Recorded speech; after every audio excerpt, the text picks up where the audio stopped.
Jeg hedder Marianne Borsø, og jeg er leder på plejehjemmet Dragmanshave i Aalborg. Det har jeg været i 13 år. Og vi har lige i løbet af det sidste år gennemgået kurset med trivsel og livsglæde. Og det gjorde vi primært for at jeg gerne ville give det som en gave til mit personale, for at komme et spadestik dybere ind i det at være menneske og finde ud af, hvad slags menneske er jeg, og hvor mine stærke og mine svage sider.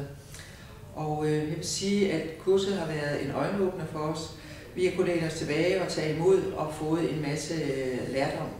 Mest om os selv, men også om vores kolleger og om samværet og den måde, vi agerer på sammen. Og jeg vil sige, at det er en gave at få lov til at have tid til at fordybe sig i det og ligesom få det som et redskab, så man kan bruge det i sin dagligdag og på en lidt mere sådan nemmere måde gøre hinanden opmærksom på, at nu er der lidt for meget eller lidt for lidt af det i dig. Og jeg vil sige, at jeg kan varmt anbefale kurset, fordi de mange år, jeg har været leder, så er det nok det første kursus, jeg har oplevet, som har givet både til lederen og til medarbejderne uden nogen skjult dagsorden. Så ja, det er det.